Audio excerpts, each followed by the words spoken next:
And with Cody.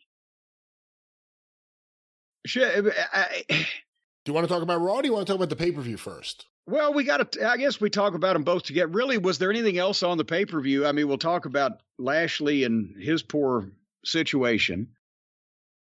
But Cody, at least, I'm still unclear exactly. They say that he partially tore it in the brawl with Rollins and then completely tore it working out.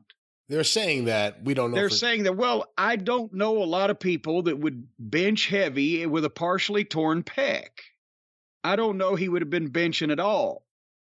So maybe either one, they're trying to get heat on Rollins by giving him some contributory factor to the start of it, or actually it was just a freak accident. And well, let's talk about the freak accidents, because now apparently we're finding out you were right, because people have actually cut the clip on Twitter and they're talking about it. Punk was limping after he did the ramp dive.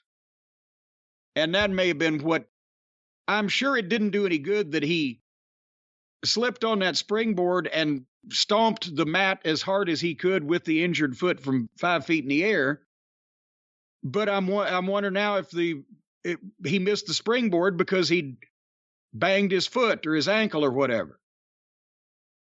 But so the point is, again, all of these fucking chaotic indie-rific fucks do all this crazy shit that ought to paralyze people and get right up, and our money ball players stage dive and work it out in the gym.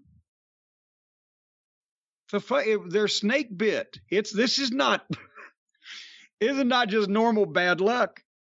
It was like Sting being pulled off the cage the night of the big angle, right? And it's like,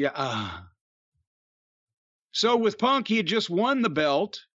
And with Cody, you knew that was his destination. And now the main event picture's in turmoil. You know, let me ask you this. Do you think when word of the Punk injury got out, Cody said, I've had enough of this guy. I'll show him how to do an injury. Well, at least Cody's looked better to the naked eye.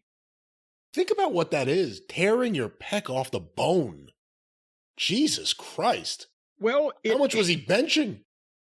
Well, it could be, he could have done that fucking flipping the light switch off. If it's time, it's time. I mean, there's always a way to do a freak thing. I don't think he was trying to be Mark Henry and go for a fucking world weightlifting record that we weren't hearing about. He was probably doing his normal workout, but one bad motion, maybe it was already aggravated in some way that he didn't know if he didn't aggravate it in the pull apart. Shit like that, you see often happens the most innocent of circumstances. Well, remember Vince? I know he was older and let's face it, Vince probably done a lot more supplements than Cody has in his life, but Vince dives in the goddamn ring and tears both his quads. You know, shit can happen. And it's just a wrong movement with weight or off balance or whatever. So, I don't know, but again, just the timing, and both top guys, both top baby faces in both companies.